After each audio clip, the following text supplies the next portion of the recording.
देखिए मधु, आज करने वाले हैं पोटेंशियोमीटर के फॉर्मूले की डेरिवेशन। अभी तक जो हमने काम किया है, इससे पहले जो हमने लेक्चर रिकॉर्डिंग किए हैं, उसमें हमने बेसिक मतलब लॉजिक के हिसाब से काम किया है। आपको मेरी बात समझ आई? हाँ सर, समझा। देखिए, हमने यहाँ से शुरू किया। पहले हमने potential gradient of a potentiometer wire ये डिस्कस कर लिया कि वायर में जो पोटेंशियोमीटर है उसकी वायर में पोटेंशियल ग्रेडियंट कैसे निकालते हैं। ये हमने दो वीडियोस किए जिसमें हमने न्यूमेरिकल प्रॉब्लम डिस्कस कर ली। फिर हमने ये देखा कि पोटेंशियोमीटर में जो रियो स्टार्ट लगता है वो पोटेंशियोमीटर के सेटअप में वोल्टेज कैसे इफेक्ट करता है। मेरी बात समझ पा रहे हैं आप? हाँ सर। फिर हमने ये दो एक्सटेंसिव वीडियोस किए, पार्ट वन पार्ट टू, जिसमें हमने logically with the help of numerical हमने समझा कि पोटेंशियोमीटर में होता क्या है। तो यहाँ पर बेसिकली मैं आपको ये कहने की कोशिश कर रहा हूँ कि ये जितने भी वीडियोस अभी तक हमने किए हैं, जितने भी लेक्चर्स हमने किए हैं, इसमें कहीं पर भी जो टेक्स्ट बुक के जो फॉर्मूलाज होते हैं, जो टिपिकल से फॉर्मूले होते हैं, वो कहीं पर यूज नहीं किए। मेरी बात समझे? हाँ सर। सारा का सारा जो हमने काम किया वो लॉजिकली किया, using the class tenth class tenth की जो हमें बेसिक फिजिक्स आती है उसी को यूज करके किया। आज जो काम करेंगे वो सारा का सारा फॉर्मूला बेस्ड करेंगे, जो कि टेक्स्ट बुक में सिखाया जाता है। और फॉर्मूला बेस्ड टेक्स्ट बुक में क्या क्या फॉर्मूले सिखाए जाते हैं और आप सिर्फ फॉर्मूले की हेल्प से कैसे कर सकते हैं, जिसमें आपको लॉजिक समझ आ गया तो अच्छी बात है। बट अगर आपको जो हमने अभी तक डिस्कस किया जो लॉजिक है वो बिल्कुल समझ नहीं आया, तो ये कुछ दो तीन फॉर्मूले जिसकी हेल्प से आप कर पाएंगे। तो पहला जो है फॉर्मूला वो ये है, जिसमें बोला जाता है कि जो पोटेंशियल ड्रॉप है that is proportional to the length of the potentiometer wire. Length of the potentiometer wire जब बोला जाता है, बेसिकली ये वो नल पॉइंट का लेंथ है। बेटा समझ आ रहा है? मैं अपने आप से बात कर रहा हूँ। हाँ सर, समझे। उसके बाद पोटेंशियोमीटर के तीन यूज हैं आपकी महाराष्ट्र बोर्ड की टेक्स्ट बुक के हिसाब से। तो पहला किया जाता है compare the EMF of the cell. तो ईएमएफ ऑफ द सेल का जो फॉर्मूला किया जाता है वो ये कर दिया जाता है, E1 upon E2 is to L1 upon L2। हम इसका डेरिवेशन देखेंगे। दूसरा जो फॉर्मूला आपको कराया जाता है वो ये कराया जाता है, E1 upon E2 is to L1 plus L2 upon L1 minus L2। इसको बोला जाता है method two, sum and difference method. ये सारे हमने प्रीवियस लेक्चर्स में डिस्कस किए हैं, आज इनकी सिर्फ डेरिवेशन कर रहे हैं। और जो तीसरी चीज कराई जाती है वो कराई जाती है find the internal resistance of the cell. ये इंटरनल रेजिस्टेंस भी हमने पहले लॉजिकली फाइंड किया, बट आज हम ये वाला फॉर्मूला करेंगे। तो आज जो पूरा लेक्चर चलेगा उसमें सिर्फ ये जो तीन चीजें, कौन सा, compare EMF of the cells of two cells, sum and difference method, ये सम एंड डिफरेंस मेथड, और how to find the internal resistance of the cell, ये डिस्कस होगी with the help of a formula. बेटा clear है? हाँ sir. तो 100 बात की एक बात, इससे पहले जो लेक्चर थे उसमें कहीं पर भी फॉर्मूला यूज नहीं किया था, और आज जो लेक्चर चलेगा उसमें सिर्फ फॉर्मूले की डेरिवेशन की जाएगी। और अगर हमारे पास टाइम होगा तो फॉर्मूला के बेस पे हम एक दो न्यूमेरिकल करेंगे, जिसमें हम लॉजिक नहीं यूज करेंगे, डायरेक्ट फॉर्मूला यूज करेंगे। भाई कोई डाउट नहीं? नहीं सर, कोई डाउट नहीं। ओके, तो देखिए, ये पूरा जो पोटेंशियोमीटर है, पोटेंशियोमीटर का जो पूरा जो टॉपिक है उसका जो बेस चलता है वो बेस चलता है इस छोटी सी चीज पे। किस चीज पे? कि जो पोटेंशियल ड्रॉप है that is dependent upon the length of the potentiometer wire. कैसे किया जाता है, जो लॉजिक है वो कैसे किया जाता है, लॉजिक देख लीजिए कि आपको पीडीएफ दिख रही है ना? हाँ सर। तो मैं जो कर रहा हूँ वो क्या कर रहा हूँ, आपकी टेक्स्ट बुक के हिसाब से अभी जो मैं आपके सामने कर रहा हूँ वो ये जो डिस्कशन है ना, यहाँ पर ये जो डिस्कशन हो रही है V is proportional to L, potentiometer principle, वो मैं अभी आपके साथ डिस्कस कर रहा हूँ। तो ये कोई सेल है जिसकी ये इंटरनल रेजिस्टेंस है, और ये मेरे पास पोटेंशियोमीटर की वायर है। ये जो पोटेंशियोमीटर की वायर है, ये पूरी जो लेंथ है वो एल है और इसकी जो रेजिस्टेंस है वो आर है। ये पॉइंट ए बी है। अब देखिए, अगर मुझे करंट थ्रू ये पूरा जो सेटअप है इसमें अगर करंट निकालना हो, अगर मुझे करंट निकालना हो तो ये मेरी ईएमएफ है, ये पूरी जो वायर है इसकी रेजिस्टेंस आर है, और ये जो ईएमएफ लगी हुई है इसके साथ में इंटरनल रेजिस्टेंस आर है। तो बेसिकली मेरी जो टोटल रेजिस्टेंस है, जो टोटल रेजिस्टेंस है वो कितनी है, आर प्लस आर। बेटा समझ आया? हाँ सर समझ आया। तो करंट थ्रू ए बी, ये पूरी पोटेंशियोमीटर वायर जो है इसमें से कितना करंट निकल रहा होगा, V is equal to I R का मेरा बेसिक फॉर्मूला है, तो I is equal to V by R होगा। ये मेरा E है और ये मेरा आर प्लस आर है। तो हाँ अगर सर। अगर मैं देखना चाहूँ कि मेरा पोटेंशियल ड्रॉप, ये जो पॉट ड्रॉप लिखा हुआ है ये बेसिकली पोटेंशियल ड्रॉप है, पोटेंशियल ड्रॉप। तो पूरा ए बी जो है, पूरी length of the wire A B points है, लेंथ ऑफ द वायर है। तो potential drop across A B जो होगा वो क्या होगा, V is equal to I R. Current कितना है, E upon R plus R, और रेजिस्टेंस क्या है, आर। बेटा यहाँ तक कोई डाउट? डाउट नहीं है सर। तो potential drop across A B क्या हो गया, E R upon R plus R. अगर आप इसको इन टर्म्स ऑफ यूनिट देखना चाहें तो ये वाला आर और ये वाला आर प्लस आर, इन दोनों के यूनिट्स कैंसिल हो जाएंगे। तो ये साइड, राइट साइड पे जो यूनिट बनते हैं वो वोल्ट के यूनिट बनते हैं, और ये बाजू भी जो यूनिट है वो वोल्ट के हैं। तो volt is equal two volt. तो यूनिट एनालिसिस के हिसाब से हम ठीक रास्ते पे चल रहे हैं। तो ये जो पोटेंशियल ड्रॉप है ये E R upon R plus R, E R upon R plus R. बेटा ये जो पोटेंशियल ड्रॉप है ये है पूरी लेंथ एल पे। तो अगर मुझे पर यूनिट लेंथ पे पोटेंशियल ड्रॉप देखना हो तो मैं लेंथ से डिवाइड कर दूंगा। मधु जी नहीं समझ में आया? हाँ सर समझ आया। तो E upon L is equal to R upon R plus R, and इसको बोला जाता है K, जो कि है पोटेंशियल ग्रेडियंट। तो ये जो पोटेंशियल ग्रेडियंट है इसके जो यूनिट्स हो जाएंगे वो हो जाएंगे वोल्ट पर मीटर। बेटा समझ आया नहीं आया? हाँ सर समझ आया। इसमें भी फटाफट यूनिट एनालिसिस कर लीजिए। ये आर है, ये आर प्लस आर है, ये दोनों यूनिट्स कटने वाले हैं। यहाँ पर आपको वोल्ट नजर आने वाला है और यहाँ एल का मीटर नजर आने वाला है। तो जो के यूनिट्स हैं वो वोल्ट पर मीटर है। परफेक्ट, हम ठीक रास्ते पे चल रहे हैं। बेटा यहाँ तक क्लियर? हाँ सर क्लियर। ओके। अब एक दो बातें सुनिए जरा, थोड़ा सा आपकी टेक्स्ट बुक को फॉलो करते हैं। और आपकी टेक्स्ट बुक में देखिए क्या लिखा हुआ है। The potential difference between 2 points of the wire is directly proportional to the length of the wire between them, provided, ये देखिए, ये हमें इस पे थोड़ा सा फोकस करना है। Provided the wire is of uniform cross section, the current through the wire is the same and the temperature of the wire remains constant। बात समझने की कोशिश कीजिए। R जो है वो रो एल बाई ए है। तो पहला तो आपको ये बोला जा रहा है कि सर ऐसा है। अच्छा, दूसरा जो रेजिस्टेंस है that is a function of temperature also. बेटा समझ आया? हाँ सर समझ आया। तो इसलिए ये जो temperature of the wire constant है वो इसलिए बोला जा रहा है कि सर टेम्परेचर को कांस्टेंट रखना, ताकि जो आपकी resistance of the potentiometer wire, ये जो पोटेंशियोमीटर वायर है ये रेजिस्टेंस ना चेंज होनी शुरू हो जाए। So that is one. Second thing is, तभी आपको ये बोला जाएगा जब आप प्रैक्टिकल करेंगे कि ये गैल्वेनोमीटर का जॉकी जो है, ये जॉकी जो है ये आपको पोटेंशियोमीटर वायर पे टैप करना है, टैप करना है, इसको घिसाना नहीं है। बेटा नहीं समझ में आया? समझ आया सर। क्योंकि अगर आप जॉकी लेके, ये जो गैल्वेनोमीटर का जॉकी लेके अगर इस वायर पे घिसाना शुरू कर देंगे तो इसकी लेंथ धीरे धीरे चेंज होनी शुरू हो जाएगी। बेटा नहीं समझ में आया? हाँ सर समझ आया। तो दूसरा जो बोला जा रहा है कि wire of the uniform cross section, वो इसलिए बोला जाता है कि ये देखिए ये वाला जो ए है, मतलब, एरिया कांस्टेंट रहने के लिए। शाबाश, इस रेडियस को मत चेंज कीजिए। तो दूसरी बात होगी ये। और तीसरी बात है the current through the wire is the same. Current through the wire is the same मतलब ये जो आपका यहाँ ये जो वोल्टेज सोर्स होगा जो प्राइमरी आपका घूमेगा, उसकी जो वोल्टेज है वो चेंज नहीं होनी चाहिए। बेटा नहीं समझ में आया? हाँ समझ आया सर। तो अगर आप ये सब कुछ सेट कर लेते हैं, अगर आप ये तीनों कंडीशंस मैनेज कर लेते हैं तो देखिए क्या होने वाला है। ये फॉर्मूला ही आपको चीख चीख के बोल रहा है।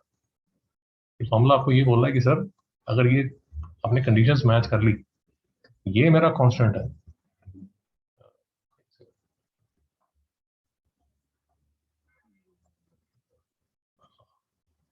ये देखिए ये मेरा कांस्टेंट है, लेंथ ऑफ द जो भी मेरा नल पॉइंट आएगा वो कांस्टेंट होगा, ये आर कांस्टेंट रहने वाला है, तो ये वाला जो मेरा फैक्टर है वो कांस्टेंट होगा। बेटा नहीं समझ में आया? समझ आया सर। कहने का मतलब potential drop per unit length जो है जो के इक्वल है, क्योंकि ये कांस्टेंट है तो जो पोटेंशियल ड्रॉप है that is proportional to length, क्योंकि ये जो मेरा है ये कांस्टेंट है। भाई डाउट है तो रोकिए प्लीज। मिस्टर रेन, आवाज आ रही है नहीं आ रही? जी सर, आ रही है आपकी आवाज। आपको अभी तक जो डिस्कशन हुई है वो समझ आया नहीं आया? जी सर, समझ रहा हूँ। तो जो पोटेंशियल ड्रॉप है, जो पोटेंशियल ड्रॉप है that will be dependent upon the length. अब ये हमारे क्या काम आने वाला है? ये हमारे काम आने वाला है जो कि हम मतलब आई थिंक थर्ड या फोर्थ, तो तीसरा चौथा लेक्चर चल रहा है जो हम बात कर रहे हैं ये पोटेंशियोमीटर में पहले दिन से, कि ये जो मेरा ये जो मेरा जॉकी है, ये जॉकी को ही मैं पोटेंशियोमीटर में अलग अलग पॉइंट पे टैप करके नल पॉइंट निकालता हूँ। तो जहां मैं नल पॉइंट निकालता हूँ, एनपी लिख रहा हूँ नल पॉइंट, जहां मैं नल पॉइंट निकालता हूँ उसकी मैं लेंथ मेजर कर लेता हूँ, लेंथ मेजर कर लेता हूँ, और वो जो लेंथ है वो मुझे पोटेंशियल ड्रॉप बता देती है। बेटा नहीं समझ में आ रहा मिस्टर रेहान? समझा सर। मधु जी नहीं समझ में आया? समझ आया सर। तो 3-4 लेक्चर से यही बार बार डिस्कशन चल रही है, शायद अभी तक तो बोर भी हो गए हो आप काफी ज्यादा, बट दिस इज द ये जो है ये हमारा प्रिंसिपल ऑफ द पोटेंशियोमीटर है जो कि यहाँ लिखा हुआ है कि सर ये जो लेंथ है, ये बेसिकली जब अब हम पोटेंशियोमीटर जब चालू करेंगे तो ये जो लेंथ है ये लेंथ ऑफ द, बेसिकली ये जो है ये length of the null point होगा, नल पॉइंट। और ये जो नल पॉइंट पे जो लेंथ होगा that will be proportional to the voltage. अब इस प्रिंसिपल का कैसा यूज होगा वो जरा देखना शुरू कीजिए। पहला देखिए to compare the EMF of the cell. ये लेक्चर में ज्यादा मैं डिटेल में नहीं जा रहा क्योंकि सारी डिटेल पहले हम डिस्कस कर चुके हैं, दोबारा फिर मैं R&D नहीं कर रहा।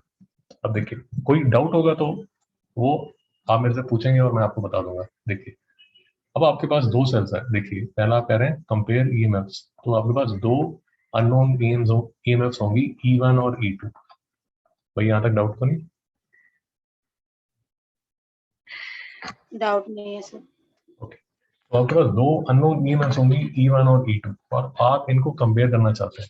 अब कैसे कंपेयर करेंगे? कंपेयर करेंगे पहले आप E1 को लेंगे, ये देखिए मैंने E1 को लिया होगा, ये E1 को के साथ गैल्वेनोमीटर लगा दिया आपने।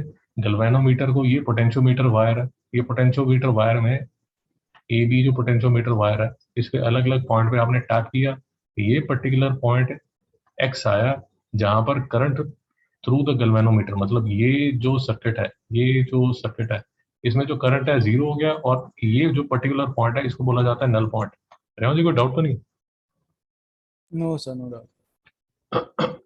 ओके, अब देखिए फिर आपने, क्योंकि आप कंपेयर करना चाहते हैं, फिर आपने सर्किट में दूसरा ईएमएफ लगाया, दूसरा सेल, ये E2 वाला, E2 लेके फिर से आपने टैप करना शुरू किया। मेरी जो वायर है वो ए बी है, और अब जब आपने टैप करना शुरू किया तो कोई पॉइंट वाई आया, जो पॉइंट वाई आया उसकी जो यहाँ से लेके यहाँ तक जो लेंथ है वो L2 है। रेवंश जी कोई डाउट है? No sir. Based on the principle of potentiometer जो अभी आपके साथ डिस्कशन हुई है, पहला रिजल्ट आ जाता है कि जो E1 है दैट इज प्रोपोर्शनल टू के एल वन, और दूसरा जो रिजल्ट आता है वो ये आता है कि E2 would be equal to KL2 where K is the potential gradient. Revansh ji कोई डाउट है? नहीं सर। तो E1 अपॉन E2 करते हैं तो वो L1 अपॉन L2 आ जाता है। अब थोड़ा सा मेरी बात समझिए, ये जो इतना कॉम्प्लिकेटेड सा सर्किट बनाया हुआ है, ये जो सर्किट बनाया हुआ है, ये जो सर्किट बनाया हुआ है, एक सेकंड मैं इसको इरेज करने की कोशिश कर रहा हूँ। हाँ, ये जो सर्किट बनाया हुआ है, अगर मैं इसको सिंप्लीफाई करूंगा, ये वाला जो सर्किट है इसको अगर मैं सिंप्लीफाई करूंगा, अगर इसको सिंप्लीफाई करता हूँ तो ये पार्ट 1 है और ये पार्ट 2 है। मधु जी लॉजिक समझ आ गया आपको? हाँ सर समझ आया। ये बाजू में रियोस्टेट लगा हुआ है यहाँ पर, और यहाँ पर की भी लगी हुई है जो कि मैंने स्किप कर दी है ताकि कचरा। सर बोलिए बोलिए।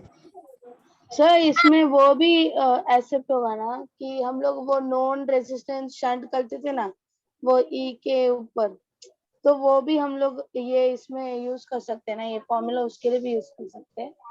मैडम वो आएगा, वो हम जो थर्ड डेरिवेशन करेंगे ना उसमें आएगा। अच्छा।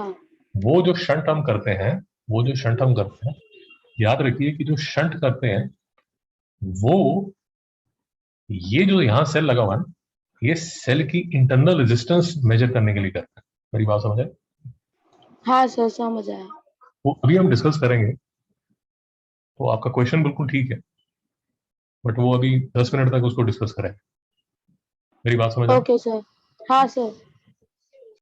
अभी जो हम कर रहे हैं वो सिर्फ हम ईएमएफ को कंपेयर कर रहे हैं। ऑफ कोर्स ये जो ईएमएफ लगा हुआ है, ये ई1 और ई2 जो लगा हुआ है, इनके अपने को इंटरनल रेजिस्टेंसेस भी होंगे, बट वो अभी हम कंसिडर नहीं कर रहे। अभी हम सिर्फ जो कर रहे हैं वो सिर्फ ये कर रहे हैं कि मैं पोटेंशियोमीटर को यूज करना चाहता हूँ to compare EMF of the two cell. और मैं आपको ये कहने की कोशिश कर रहा हूँ कि ये जो मैंने सर्किट और ये जो मैंने सर्किट बनाया है, it is a simplified form of this circuit. भाई ये बात समझ आई कि नहीं आई? हाँ सर ये बात तो समझ आया। हाँ। तो अगर आप यहीं पर देखना चाहते हैं मैं क्या कर रहा हूँ, ये देखिए, ये मेरी ईएमएफ है। मैं आपको, क्योंकि आगे भी मैं आपको सिंप्लीफाइड वर्जन ही बताने वाला हूँ, ये देख के डर लग जाता है। देखिए ये जो ईएमएफ है वो मेरी, मैं यहाँ बनाता हूँ। मैं ये जो की है और ये जो रियोस्टेट है, इसको कंसिडर नहीं कर रहा। मैं डायरेक्ट ऐसे पोटेंशियोमीटर की वायर बना देता हूँ। ये जो पोटेंशियोमीटर की वायर है, वो ये वाली पोटेंशियोमीटर की वायर है। रेवण जी समझ आया? डर लगा? समझा सर। उसके बाद मैं क्या कर रहा हूँ, आपको दो सर्किट बना के बता रहा हूँ। एक सर्किट में E1 ले रहा हूँ, उसको टैप करा रहा हूँ यहाँ पर, जो कि अगर आप ऐसे करेंगे तो ये सर्किट बन जाएगा।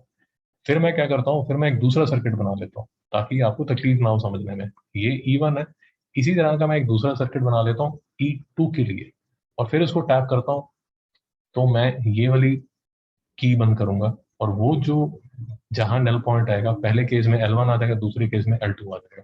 मधु जी लॉजिक समझ आया या नहीं आया? हाँ सर समझ आया। क्योंकि क्या होगा, अगर आप ये टेक्स्ट बुक वाला देखते हैं तो इसको देख के थोड़ा डर लगता है, बट बात वही है, बात वही है। ओके। तो E1 अपॉन E2 करते हैं तो वो L1 अपॉन L2 आ जाता है, जो हमने 2 मिनट में कर दिया। ये सर ने पूरा ज्ञान दिया, L2 के क्लोज करो, K1 क्लोज करो, सब ज्ञानबाजी करके फाइनली जो रिजल्ट आएगा वो यही आएगा। मिस्टर ऑन कोई डाउट? No sir. ये देखिए, ये सर ने यहाँ पर लिखा हुआ है, ये देखिए, ये सब इंग्लिश आप पढ़ सकते हैं, पर वो इंग्लिश का मतलब यही है जो मैं यहाँ पे बोल रहा हूँ। के को बंद कर दो, K2 को बंद कर दो, ये सब करते रहो, आप उसको पढ़ते रहो। ठीक है। अब कंपेयरिंग ईएमएफ का एक और स्टाइल है, वो उसमें जो हमने लास्ट लेक्चर में किया था कि अगर ऐसे ईएमएफ लगे होंगे तो इसको बोला जाता है E1 प्लस E2। और अगर ऐसे लगे हों, ये देखिए, positive negative negative negative negative positive, या negative positive positive positive negative, इसको बोल दिया जाता है डिफरेंस E1 माइनस E2।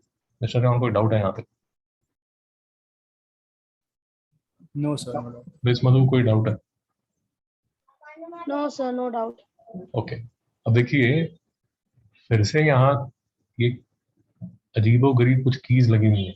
इसका जो सिंप्लीफाइड वर्जन है, इसका जो सिंप्लीफाइड वर्जन है वो है ये आपके सामने।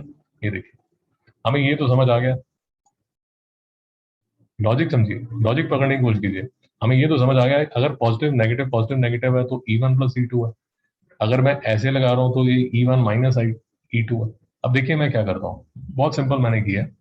पहले मैंने ऐसे लगा के उसका नल पॉइंट देख लिया, तो ये मेरी ए बी वायर थी, इसका नल पॉइंट एक्स पे आया, तो E1, इसका जो इफेक्ट है वो E1 प्लस E2 होगा।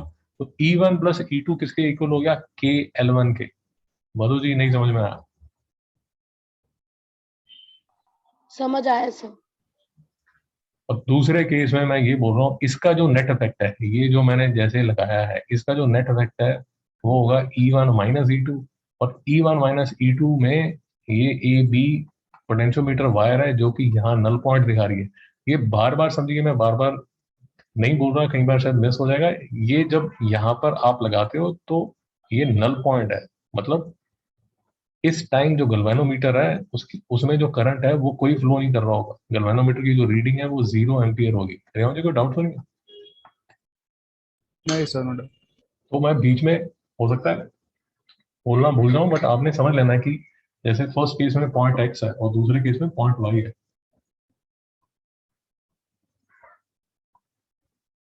पॉइंट एक्स और वाई जो है ये दोनों नल पॉइंट्स हैं। नल पॉइंट्स का मतलब इस टाइम यहाँ कोई करंट फ्लो नहीं कर रहा, 0 करंट फ्लो कर रहा है। ओके, तो दूसरे केस में जो इक्वेशन बन जाती है वो E1 minus E2 equal to के L2 बन जाती है। अब आप दोनों मैथ्स के बादशाह, देख के समझ आ रहा है कि E1 plus E2 upon L1 upon L2 आपने कर दिया, के और के कैंसिल कर दिया। अब इस पे आपने अगर 9th 10th में रेशियो प्रोपोर्शन की हो तो there was something called componendo dividendo. अगर आपको नहीं भी समझ आ रहा तो 2 मिनट की बात है, ये देख लीजिए, छोटा सा रिजल्ट है। देखिए 10/20 is equal to 100/200। Revanth ji समझ आया? जी सर। तो 10 plus 20 upon 10 minus 20 is equal to 100 plus 200 upon 100 minus 200। ये किसके इक्वल है 30, ये किसके इक्वल है 10, ये किसके इक्वल है 300, ये किसके इक्वल है -100। Of course this is equal. Madhu ji समझ आया नहीं आया? हाँ सर समझ आया। ये -3 है, ये -3 है। रेवंत जी समझ आया? जी सर।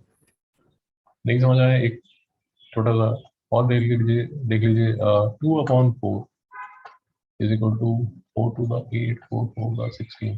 ठीक है, अब रिजल्ट क्या बोलता है? ये न्यूमरेटर है, ये डिनोमिनेटर है, ये न्यूमरेटर है, ये डिनोमिनेटर है, तो रिजल्ट क्या है n plus D upon n minus T is equal to n plus T. इसको मैं ऐसे लिख देता हूँ यार,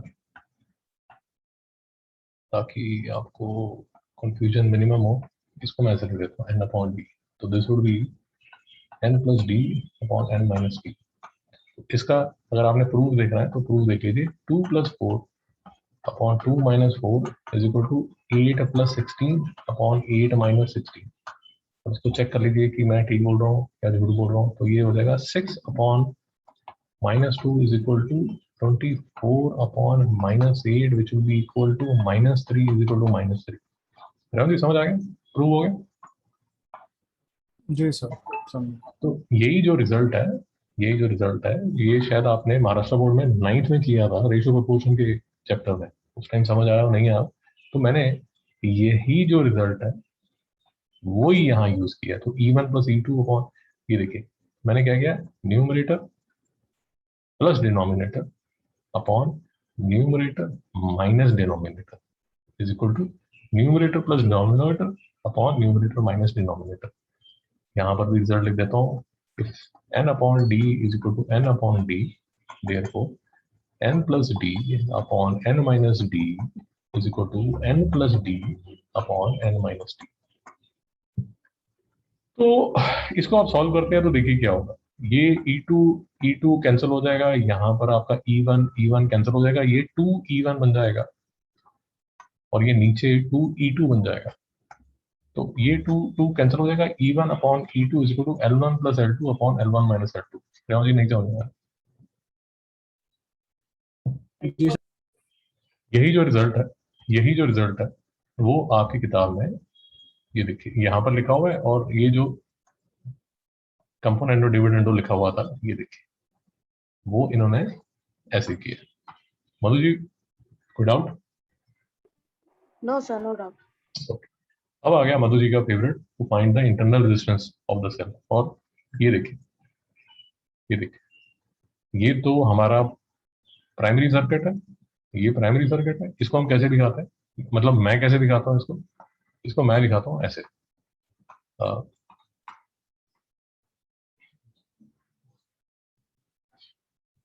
मैं दिखाता हूँ ऐसे, ये मेरा ई है और ये मेरी पोटेंशियोमीटर वायर है। कौन सी पोटेंशियोमीटर वायर, फिर से देख लीजिए, कंफ्यूज मत होइए। ये ये यहाँ से ये जो सांप ऐसे लेटा हुआ है, ये जो सांप ऐसे लेटा हुआ है, इसको मैं सिंपली ऐसे दिखा देता हूँ ए बी से। रेवंत जी समझ आया? जी सर। ओके, अब देखिए मैडम क्या पूछ रही थी। मैडम ये पूछ रही थी कि सर आपने बताया था कि एक बार रेजिस्टेंस शंट करेंगे और वो सब करेंगे, वो कब करेंगे? तो वो मैं अभी आपको बता रहा हूँ कि ये जो यहाँ पर रेजिस्टेंस, ये जो यहाँ ईएमएफ लगा हुआ है, इसकी कोई इंटरनल रेजिस्टेंस होगी। और लास्ट टाइम आपको बताया जा चुका है। अब देखिए इसके साथ लगा हुआ है गैल्वेनोमीटर। लेक्चर में डिटेल में बात हुई है, मैं अब उस कचरे में दोबारा नहीं जा रहा, कि ये वाली जो रेजिस्टेंस है, ये वाली जो रेजिस्टेंस है, वो बेसिकली आप जब ये वाला भी सर्किट करते हैं, आप जब ये वाला भी सर्किट करते हैं, ये वाला भी जब सर्किट करते हैं,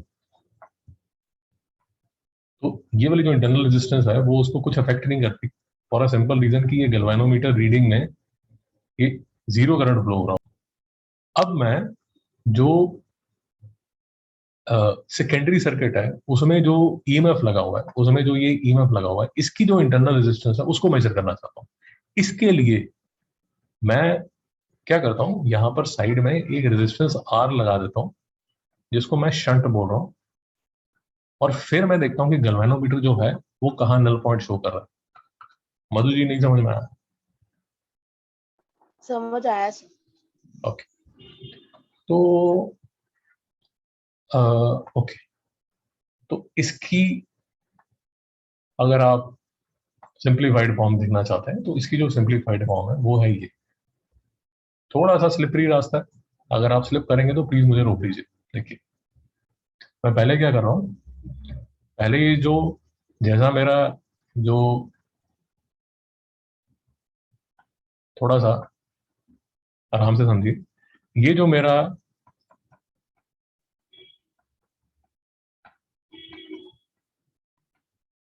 ईएमएफ है जिसकी इंटरनल रेजिस्टेंस मुझे निकालनी है, अभी मैं सिर्फ इसको लेके नल पॉइंट निकालता हूँ। तो वो जो नल पॉइंट आता है, वो नल पॉइंट आता है यहाँ ई एक्स पे, जिसकी लेंथ एल है, L1 है। तो इसलिए जो मेरा ईएमएफ होगा, जो मेरा ईएमएफ होगा, दैट इज प्रोपोर्शनल टू के L1। दोस्तों नहीं समझ में आया? समझ में आया सर। और मैं यही आपको बताने की कोशिश कर रहा था कि ये वाला जो आर है ना, ये वाला जो आर है, यही हमने पिछले लेक्चर्स में डिस्कस किया हुआ है कि ये वाला जो आर है, ये वाले सर्किट में, ये अभी जो आपको एग्जिस्टिंग सर्किट दिख रहा है, ये वाला जो आर है, क्योंकि यहाँ पर जो करंट फ्लोइंग है ये नल पॉइंट है, यहाँ जो करंट फ्लोइंग है वो जीरो है, इसलिए जो E1 है that will be proportional to L1। और ये छोटा r जो इंटरनल रेजिस्टेंस है वो कोई रोल प्ले नहीं कर रहा, क्योंकि यहां से कुछ करंट ही फ्लो नहीं कर रहा। बट दूसरे केस में मैं क्या करता हूं, तो एक इक्वेशन तो बन गई मेरी ये, और दूसरी इक्वेशन जो मेरी बनती है वो मैं क्या करता हूं, अब मैं रेजिस्टेंस R जो शंट पे लगाना है, जो मधु जी ने कहा कि सर एक शंट लगाओ, तो ये मैंने शंट लगाया। अब इस केस में ऑफ कोर्स जब मैं शंट लगाता हूं तो अब मेरा जो नल पॉइंट है वो चेंज हो जाता है, और वो जो चेंज होके जो नल पॉइंट चला गया, वो चला गया यहाँ क्यू पे। मुझे मैंने अब उसका नाम चेंज कर दिया, वो थोड़ा सा मैनेज कर लेना यार। तो मैं एक काम करता हूँ, इसका नाम भी,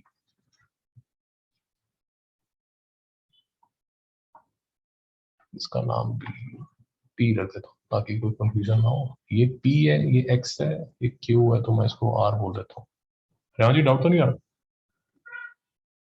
नहीं सर। तो रास्ता थोड़ा सा स्लिपरी है, आपको मैनेज करना पड़ेगा। ओके, तो अब दूसरे केस में क्या हुआ कि मेरा जो नल पॉइंट है, क्योंकि मैंने अब ये वाला, ये देखिए ये शंट लगा दिया, ये शंट लगाने से मेरे गैल्वेनोमीटर में अब किसी दूसरे पॉइंट क्यू पे नल पॉइंट चले जाएगा।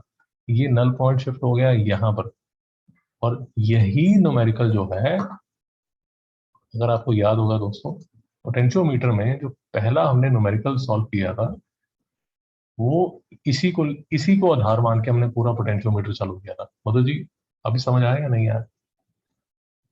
हाँ सर समझ आया। ये देखिए, potentiometer wire length 4 meter, resistance 8 ohm is connected in series with battery of EMF 2 volt and a negligible internal resistance. If the EMF of the cell balances against a length of 217 centimeter, find the EMF of the cell.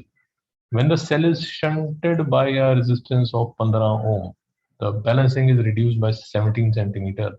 Find the internal resistance of the cell. अगर आप पहला lecture देखेंगे, पहला lecture मतलब अगर आप ये वाला लेक्चर देखेंगे, फिर से देखेंगे, अगर आप ये पार्ट 1 देखेंगे तो पार्ट 1 में हमने यही न्यूमेरिकल सॉल्व किया है और पार्ट 2 में इसी न्यूमेरिकल को लेके हमने पार्ट 2 बनाया है। माधु जी चीजें क्लियर हुई? मिस्टर रेवान समझ आया? जी सर। तो अब अगर आप वापस जाके पार्ट 1 और पार्ट 2 देखते हैं, देन यू विल अंडरस्टैंड कि why this numerical become so interesting. और फिर से देख लीजिए, अब इस न्यूमेरिकल को फिर से देख लीजिए। पोटेंशियोमीटर वायर ऑफ लेंथ 4 मीटर, रेजिस्टेंस ये देखिए, ये है मेरी पोटेंशियोमीटर वायर। ये this is connected to a ये वाला to a battery of EMF 2 volt and negligible, ये वाला 2 volt. If the EMF the cell balances, EMF of the cell balances, अब ये जो सेल है ये वाला सेल, ये galvanometer against a length of 217 centimetre, तो ये 2.17 मीटर, ये है केस 1। ये जो केस 1 है, ये जो केस 1 है वो है अभी जो हम कर रहे हैं, अभी जो हम कर रहे हैं उसका ये वाला सर्किट। मेरी बात समझ आई? रेवान? ये देखिए, अब इस केस में जो फर्स्ट केस में ये जो PX होगा वो होगा 2.17 मीटर, और सेकंड केस में जब मैंने शंट लगा दिया 15 ओम का, वो वाला जो केस बनेगा वो बनेगा ये वाला, और उसकी वजह से ये जो गैल्वेनोमीटर वायर है अब ये किसी दूसरे पॉइंट पे चली जाएगी, Q पॉइंट पे चली जाएगी, X पे नहीं जाएगी, जो कि यहाँ लिखा हुआ है कि सर जब आपने शंट लगा दिया 15 ओम का, तो जो वायर चलेगी वो वायर कहाँ चलेगी, सॉरी जो नल पॉइंट है वो कहाँ चला गया, नल पॉइंट रिड्यूस हो गया बाय 17 सेंटीमीटर। तो इस केस में जो आपकी फोटो बनेगी ऐसे, ये बैटरी, ये आपका EMF of unknown resistance R, और इसके बाजू में ये अननोन रेजिस्टेंस R का, और अब जो गैल्वेनोमीटर की रीडिंग, जो गैल्वेनोमीटर है वो लगेगा यहाँ पर, जो कि 2 मीटर है। मधु जी कोई डाउट है?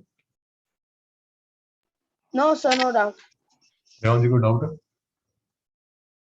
नहीं सर, नो डाउट। तो ये केस 1 है, ये केस 2 है, यही न्यूमेरिकल हमें पूरा पोटेंशियोमीटर समझा रहा है।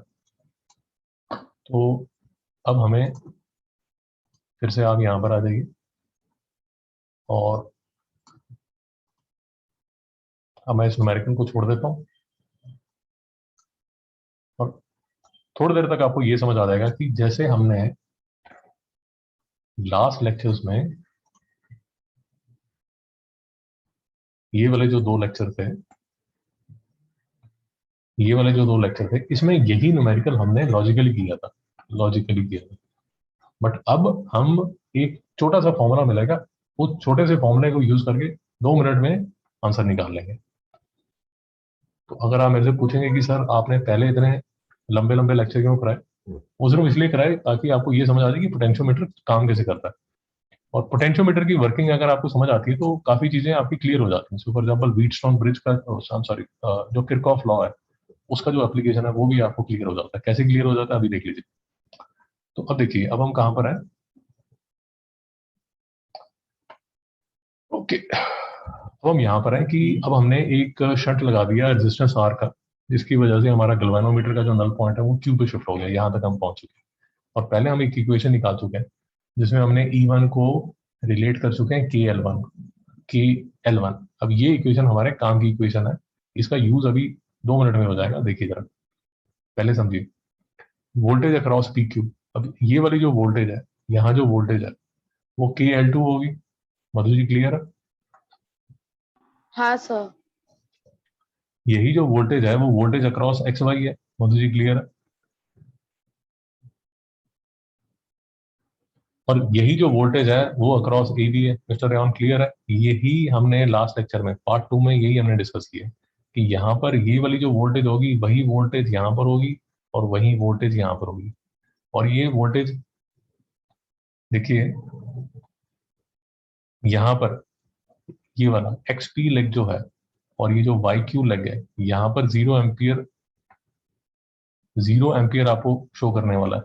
क्यों 0 एम्पियर शो करने वाला है ये भी डिटेल में बात हुई है। और अगर देखना चाहते हैं लॉजिकली तो ये गैल्वेनोमीटर की रीडिंग 0 है। क्यों? क्योंकि यहाँ नल पॉइंट है, तो इसलिए यहाँ पर तो कोई करंट फ्लो नहीं है। पार्ट 2 में डिटेल में बात हुई है कि जो only current which would be flowing would be in this loop A B Y X A. Madhu ji doubt है? No sir, no doubt. Okay, तो देखिए अब मेरा ये वाली जो वोल्टेज है पी क्यू के अक्रॉस जो वोल्टेज है वो है के एल टू। वो है के एल टू। अब ये जो वोल्टेज है वो वोल्टेज सेम है एक्स वाई के और ए बी के। अब ए जो करंट फ्लो हो रहा है, जो करंट फ्लो हो रहा है वो ये ऊपर वाली loop X A B Y में, A B Y X A में, A B Y X A में, इस लूप में कुछ करंट फ्लो हो रहा है जो मैं मान रहा हूं आई। और अगर आई करंट ए बी से निकलता है तो यहाँ पर जो पोटेंशियल ड्रॉप हो जाता है वो हो जाता है आई आर। तो ये वाला जो ए बी के अक्रॉस वोल्टेज ड्रॉप है उसको मैं रिप्लेस कर रहा हूँ आई आर से। तो बेसिकली मैं ये कह रहा हूँ कि मेरा जो के एल टू है, ये वाला के एल टू है, वो आई आर के इक्वल है। भैया समझ आ रहा है या मतलब डूबते जा रहे हो? मधु जी कुछ समझ आ रहा है नहीं आ रहा? हाँ सर, समझ आ रहा है। ओके, तो अभी ए बी वाई एक्स ए, ये वाला जो ऊपर आपको ये दिख रहा है इसमें मैं वीट सॉरी किरकॉफ वोल्टेज रूल लगा रहा हूँ। कैसे लगा रहा हूँ? माइनस आई आर, यहां से मैं फ्लो कर रहा हूँ ये बाजू, ये बाजू। तो आई आर वोल्टेज ड्रॉप हुआ यहाँ पर, फिर मैं यहाँ पर आया। जब मैं ये बाजू चल रहा हूँ, ये देखिए ये बाजू चल रहा हूँ, ये बाजू चल रहा हूँ, तो फिर से जो वोल्टेज ड्रॉप हो रहा है अब वो हो रहा है आई आर, आई इंटू छोटा आर, वो जो लिखा है यहाँ। और यहाँ पर ई एम एफ इंक्रीज हो रहा है तो ये आ गया ई वन। तो मेरे पास इक्वेशन आ गई E one is equal to I R plus R. ये आ गई मेरे पास इक्वेशन। तो इसमें चुपचाप मैं क्या करता हूँ, जो ई वन की वैल्यू है, ई वन की वैल्यू कहाँ से निकाली थी? ई वन की वैल्यू पहले केस में जबकि मैंने शंट नहीं लगाया था उस केस में मैंने वैल्यू निकाली थी के एल वन। अब चुपचाप ई वन की जो वैल्यू है वो मैं डाल देता हूँ यहाँ पर, जो कि है के एल वन। और यहाँ पर आ गया आई आर प्लस आर, जो कि यहाँ लिखा है आई आर प्लस आर। तो ये बन गई मेरी पहली इक्वेशन। एक इक्वेशन मेरे पास ये पड़ी हुई है कि के एल टू जो है वो है किसके इक्वल? आई आर के। और फिर मैं क्या करता हूँ, दोनों इक्वेशंस को फर्स्ट क्लास डिवाइड कर देता हूँ और मेरे पास जो रिजल्ट आ जाता है वो रिजल्ट आ जाता है L one upon L two is equal to I और आई कैंसिल हो जाएगा आर प्लस आर। ये रिजल्ट आता है। और ये रिजल्ट को थोड़ा सा मैथमेटिकल मैनिपुलेशन करके मैं जो फाइनल रिजल्ट निकाल देता हूँ वो निकाल देता हूँ ये। मधु जी बात नहीं समझ आई? समझ आया सर। अब ये जो रिजल्ट है, अब देख लीजिए 2 मिनट में आपको समझ आ जाएगा ये रिजल्ट का फायदा क्या हुआ। ये रिजल्ट का फायदा ये हुआ, देखिए फिर से देख लीजिए कि अगर मेरे पास ये रिजल्ट का फायदा क्या हुआ और कैसे आपको न्यूमेरिकल करने में ये हेल्प करेगा, देख लीजिए। ये अगर E1 है और ये अगर R है, और मैंने गड़बड़ कर दी, इसको यूज कैसे करना है मैं आपको इसका, ये कहाँ यूज होता है उसका एक न्यूमेरिकल भी अभी 2 मिनट में दिखा देता हूँ। तो यहाँ पर मुझे लगाना चाहिए गैल्वेनोमीटर, और गैल्वेनोमीटर का ये बैलेंसिंग पॉइंट है। ये जो बैलेंसिंग पॉइंट है, नल पॉइंट जो है ये है L1। और दूसरे केस में जब मैं शंट करता हूँ तो ये ईएमएफ है, ये मेरा शंट है, ये गैल्वेनोमीटर है, ये पोटेंशियोमीटर वायर है। अब जो गैल्वेनोमीटर का नल पॉइंट है वो आता है L2 और नीचे का जो सर्किट है वो ऐसा का ऐसा सेम। अब देखिए जो न्यूमेरिकल आपको आएगा, न्यूमेरिकल आएगा ऐसा। देखिए जो मैं आपको लास्ट क्लास में करवा रहा था, देखिए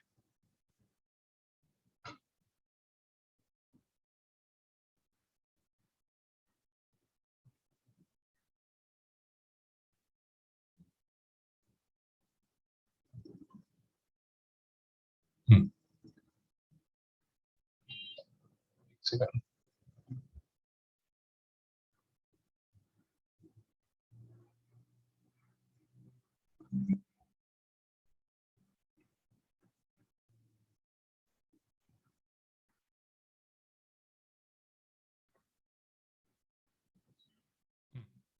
ये देखिए ये जो क्वेश्चन 16 है वो तो समझ आया।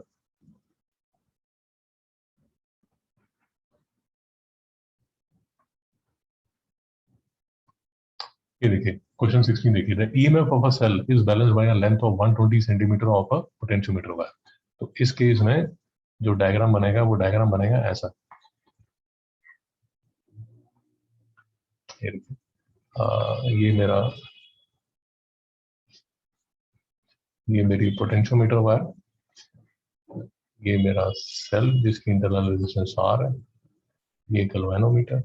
ये देखिए the EMF of a cell is balanced by a length of 120 centimetre of a potentiometer wire. ये जो वायर है ये 1.2 मीटर है, तो ये मेरा L1 और ये मेरा E1 है। When the cell is shunted by a resistance of 10 ohm, अब देखिए जब आपने उसको शंट कर दिया, जब आपने शंट कर दिया, ये तो E1 ही है, ये R है। अब ये जो रेजिस्टेंस होगी ये होगी कैपिटल R।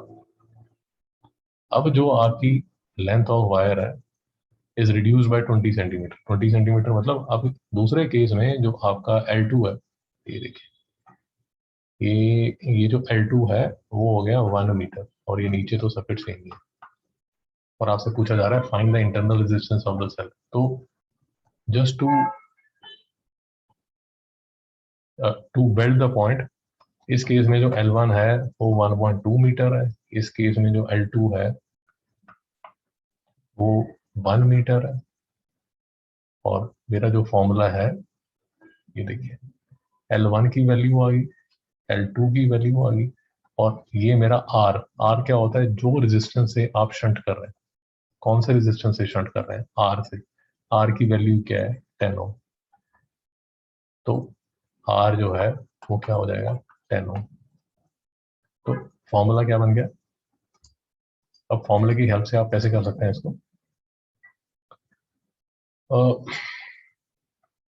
देखिए R is equal to R L1 upon L2 minus 1।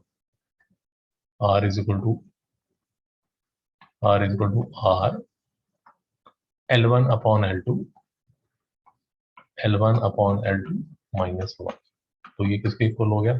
R की वैल्यू आपने क्या लिखी है? 10 ओम। L1 की वैल्यू क्या है? L1 की वैल्यू है 1.2। L2 की वैल्यू क्या है? 1। ये आ गया माइनस 1। तो इसको आप सॉल्व करेंगे। देखिए 10 इंटू 1.2 माइनस 1 कितना आया? 0.2। 0.2 इंटू 10 कितना आ गया? 2 ओम। मधु जी समझ आया नहीं आया? हाँ सर समझ आए। तो ये देखिए ये आपका 2 ओम आ गया। अच्छा, तो ये है आपका numerical based on this formula. और इस फॉर्मूले का आपकी बुक में जो डेरिवेशन की है वो की है यहाँ पर। वो आपको जो कंफर्टेबल लगता है, आपको बुक की डेरिवेशन अच्छी लगती है बुक की डेरिवेशन कर लीजिए। मुझे एटलीस्ट जो बुक की डेरिवेशन है वो कंफ्यूजिंग लगती है। आपको समझ आ जाए अच्छी बात है, बट आपकी बुक में भी जो डेरिवेशन है वो की हुई है। ये देखिए यहाँ पर ये की हुई, जो हमने अभी की और उसका एक न्यूमेरिकल भी कर दिया। उसी तरह ये जो है, ये जो क्वेश्चन है, इस फॉर्मूले के बेस पे जो क्वेश्चन सॉल्व होगा उस क्वेश्चन सॉल्व होगा ये वाला, कौन सा वाला, ये when two cells of EMF E1 and E2 are connected in series so as to assist each other, the balancing length is 2.1 centimeter. So E1 plus E2 is equal to K into L1. When the cells are connected in series so as to oppose each other, the balancing length, मतलब E1 upon E2 is equal to K, is found to be 0.3 meter. वो आ गया 0.3. Compare the EMF of the cells. मधु जी समझ आया? हाँ sir. तो जो formula लगेगा, formula अभी जो आपने किया E1 upon E2, E1 upon E2, space बना लो, E1 अपॉन E2,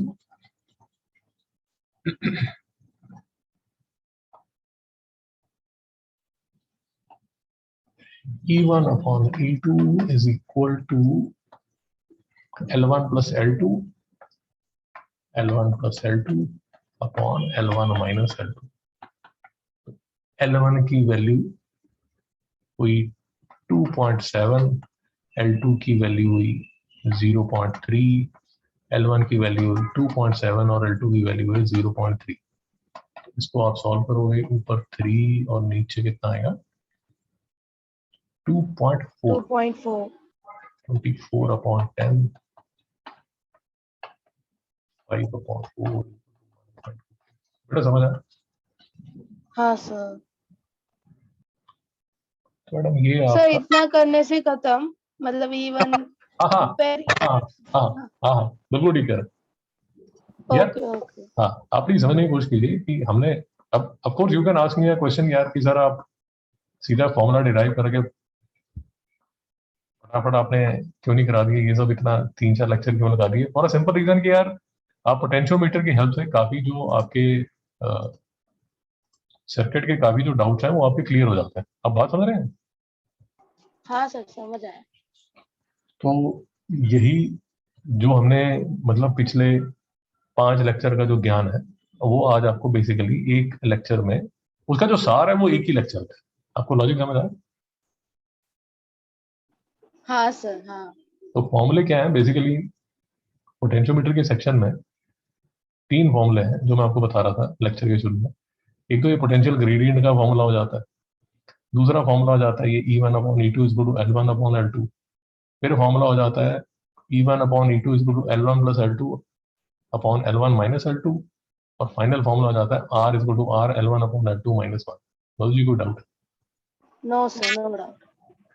तो मैडम अब ऐसा है कि चैप्टर खत्म है और नाउ होमवर्क नोट कर लीजिए. 10 से लेके, वैसे तो हमने लास्ट टाइम किए थे, बट 10 से लेके 19, 10 से लेके 20 तक न्यूमेरिकल्स में कोई आपका डाउट नहीं होना चाहिए. नोट कर लीजिए, ओके 10 to 20 आपका कोई डाउट नहीं होना चाहिए. उसी तरह हाँ छोटे छोटे से न्यूमेरिकल्स हैं, अपने आप करने की कोशिश कीजिए, नहीं होगा मैं आपको नेक्स्ट टाइम कर दूंगा, 5-10 मिनट लगेंगे. उसी तरह क्वेश्चन नंबर 1 पार्ट 3 से पार्ट 6 तक आपका कोई डाउट नहीं होना चाहिए, न्यूमेरिकल में कोई डाउट नहीं होना चाहिए. बेटा समझ आया? हाँ सर समझ आया। और ऑफकोर्स आपके पास एक दिन है, पूरा चैप्टर एक बार दोबारा से पढ़ लीजिए. मोर और लेस हमने काफी R&D कर ली है इस चैप्टर में, और भी डाउट ओके तो सब ये ध्यान रखना. Okay sir. 2 मिनट. सर हम लोग ने गैल्वेनोमीटर एमीटर वो सब कुछ नहीं किया ना? वही मैं आपको बताने वाला हूँ हाँ कि आपको क्या करना पड़ेगा. देखिए